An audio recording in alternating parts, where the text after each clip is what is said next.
2025 এসে মানুষ যখন জিমে গিয়ে স্ট্রেস কমাচ্ছে, আমি কিন্তু আমার রান্নাঘরে গিয়ে হাঁড়িতে হাত নাড়ানোর মাধ্যমে স্ট্রেস কমানোর চেষ্টা করে যাচ্ছি। শুনতে হয়তো বা অনেকটা ওল্ড স্কুল টাইপ মনে হচ্ছে, বাট আমার কাছে রান্নাটা একরকমের মেডিটেশন।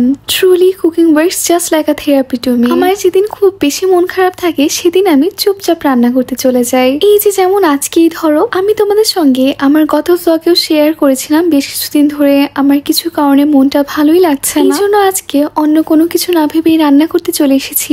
আর যেহেতু উইকেন্ড সামনে, এমনিতেও আমার রান্না করতেই হতো, কজ তোমরা সবাই মোটামুটি জানো যে আমি উইকে মাত্র একবার রান্না করি। তবে ভাবলাম এই উইকে কিছু স্পেশাল কিছু রান্না করা যায়। I don't know if it's gonna sounds weird or not, but to be honest আমার কাছে মনে হয় রান্নাঘরে হাত নাড়ানোর মাধ্যমে আমি যেন নিজের ভেতরটা পরিষ্কার করে নিচ্ছি। আমার ভেতরে সব কষ্ট, রাগ, অভিমান, ক্লান্তি, জেদ সবকিছু যেন বের হয়ে যাচ্ছে তরকারি ধোয়ার মধ্য দিয়ে। আমি কি রান্না করছি সেটাই তো তোমাদেরকে বলা হলো। যেমনটা ফার্স্টেই মেনশন করেছি, আজকে আমি একটু স্পেশাল কিছু রান্না করব। অনেকদিন চাইনিজ আইটেম কিছু খাওয়া হচ্ছে না, দ্যাটস ওয়াই ভাবলাম আজকে চিলি চিকেন ফ্রাই এবং ফ্রাইড রাইস বানাবো। তো আমি চিকেনগুলো ম্যারিনেট করে রেখেছি এন্ড চিলি চিকেনের জন্য আমি চিকেনগুলো ফ্রাইও করে ফেলেছি। তবে চিলি চিকেন রান্নার সময় ক্যাপসিকাম গুলো অ্যাড করার সময় একটা ভুল হয়ে গিয়েছে আমার। আসলে আমি নিজেও বুঝতে পারিনি যে এরকম একটা প্রবলেম হতে পারে। লাস্ট মান্থে আমি না বুঝে একদম 1 মাসের বাজার করে নিয়ে এসেছিলাম। ইভেন সবজিগুলো আমি সব 1 মাসের জন্য কিনে নিয়ে এসেছি। সম্পূর্ণ 1 মাস পরে যখন আমি ক্যাপসিকাম গুলো ইউজ করছি তখন বুঝতে পারলাম যে অনেক আগে কেটে রাখার কারণে এগুলো এখন আসলে চিকেনে ব্যবহার করার জন্য উপযুক্ত না। কজ চিলি চিকেনে একদম ফ্রেশ ভাবে কাট করা ক্যাপসিকাম গুলো অ্যাড করলেই কালার সুন্দর আসবে। আর আমার ক্যাপসিকাম গুলো যেহেতু অনেকদিন ধরে ডিপ ফ্রিজে ছিল, দ্যাটস ওয়াই এগুলো খুব একটা ভালো কালার আসেনি। আর চুলায় দেওয়ার সঙ্গে সঙ্গে ক্যাপসিকাম গুলো গলে গিয়েছে। আমার বাসায় ফ্রেশ কিছু ক্যাপসিকামও ছিল, দ্যাটস ওয়াই আমি অ্যাড করতে পেরেছি, but unfortunately it didn't help that much. তারপর আমি চিকেনগুলো অ্যাড করে ফেলেছি এন্ড আমার যেহেতু পরিমাণে যেতে বেশি ক্যাপসিকাম দেওয়া হয়ে গিয়েছে, এই জন্য চিকেনের পরিমাণটাও মানে তরকারিটাও অনেক বেশি হয়ে গিয়েছে। তারপরে ফ্রাইড রাইস রান্না করার সময় আর একটা ভুল করে ফেলি। আমি অল্প পরিমাণে চিকেন নিয়েছি আর মাত্র একটা ডিম দিয়েছি। তবে ভেজিটেবল গুলো অ্যাড করার সময় অনেকগুলো ভেজিটেবল অ্যাড করা হয়ে গিয়েছে, যেটা কিনা আমার রাইসকে একদম ডাবল বানিয়ে ফেলেছে। ছোটবেলা থেকে মামুনি আমাকে মোটামুটি সব খাবার রেসিপি শিখিয়ে দিয়েছে। এই জন্য দেখা যায় এখন কোনো কিছু খেতে ইচ্ছা করলে বাইরে থেকে কিনে খাওয়া কিংবা অর্ডার দেওয়ার চাইতে আমার কাছে মনে হয় আমি নিজেই বাসায় রান্না করে ফেলি, সেটাই আমার জন্য বেশি ভালো হবে। আমি আমার মামুনির শেখানো রেসিপি অনুযায়ী ফ্রাইড রাইসটা বানিয়ে নিচ্ছিলাম। আমি মামুনিকে সবসময় দেখতাম যে ফ্রাইড রাইস রান্না করার জন্য আগে পোলাওটা ভালো মতো রান্না করে ঠান্ডা করে নিত। আমিও ঠিক সেটাই করে নিয়েছি। তারপর এখন আমি ভেজিটেবলের মধ্যে পোলাও গুলো অ্যাড করে দিচ্ছি। ফ্রাইড রাইস রান্নাটা কমপ্লিট হওয়ার পরে আমি চিকেন গুলো ফ্রাই করে নিচ্ছি। ফ্রাই করার জন্য চিকেন গুলো যত বেশি সময় আমরা ম্যারিনেট করে রাখতে পারবো ততই কিন্তু টেস্ট বেটার হবে। চিকেন ফ্রাই এর জন্য এই ময়দা, মরিচের গুঁড়া এবং লবণের যে কোটিংটা আছে এটা কিন্তু প্রপারলি করতে পারাই হচ্ছে সবচেয়ে বড় ব্যাপার। এই কোটিংটা ভালো মতো করতে পারলে তোমার চিকেন গুলো কিন্তু খুব সুন্দর করে ফ্রাই হয়ে যাবে।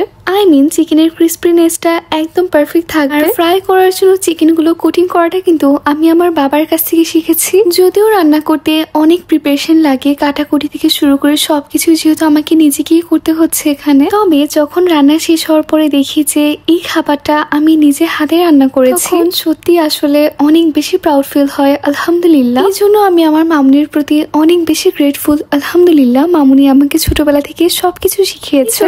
এখন যখন সবকিছু একা একা নিজে হাতে ম্যানেজ করছি তখন কিন্তু খুব একটা কষ্ট হচ্ছে না, আলহামদুলিল্লাহ। আচ্ছা, স্যাটারডে নাইট থেকে এখন ডিরেক্ট সানডে নাইটে চলে এসেছি আমরা। যদিও ভেবেছিলাম যে বিকাল বেলা আর দুপুর বেলা কোথাও বের হব, বাট এই দিন এত বেশি গরম পড়েছিল। এই দিন হচ্ছে এবার সামারের টেম্পারেচার সবচেয়ে হাই হয়েছিল। সারাদিন বাইরে এত বেশি রোদের তাপ দেখে আসলে আমার কোথাও যাওয়ার সাহসই হয়নি। পরবর্তীতে রাত 9টার সময় মনে হলো যে আজকে সানডেটা চলে গেলে আবার 1 উইকের জন্য আটকা পড়ে যাবো, বরং বাসার আশেপাশে কোথা থেকে ঘুরে আসি তাহলেও ভালো লাগবে।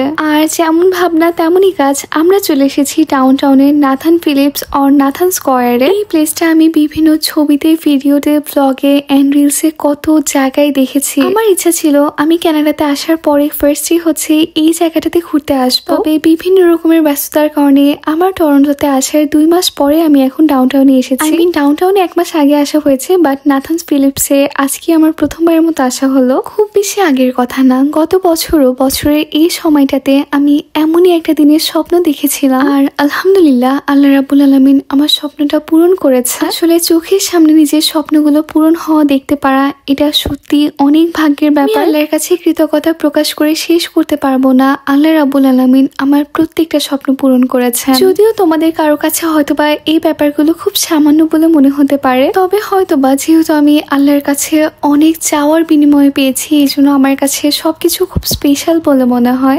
ডাউনটাউনে হাঁটার পথে একটা 7-Eleven চোখে পড়লো। আমি এর আগে অনেকের ব্লগে দেখেছি, স্পেশালি থাইল্যান্ডের ব্লগগুলোতে 7-Eleven গুলো আমি দেখেছি, এই জন্য ভাবলাম একটু দেখে চাই আসলে 7-Eleven কি কি পাওয়া যায়। আই এম নট শিওর এখানে কোন আইটেমটা হালাল হবে এন্ড কোনটা আমাদের জন্য হারাম হবে। যেহেতু মাত্র আইসক্রিম খেয়েছি, হ্যাপি কিছু নিতেও চাচ্ছিলাম না, ভাবলাম একটা কোল্ড ড্রিঙ্কস নিয়ে ট্রাই করা যায়। কিছু ব্যাপার থাকে না যে শখ করে করছি, ওরকমই বলা যেতে পারে। তারপরে এই তো এতক্ষণে অলরেডি অনেকটাই রাত হয়ে গিয়েছে, কজ বের হতে হতে অনেক লেট করে ফেলেছি আমি। আর সানসেট না হওয়া পর্যন্ত না আসলে বের হওয়ার সাহসও পাচ্ছিলাম না, এত বেশি গরম ছিল বাইরে।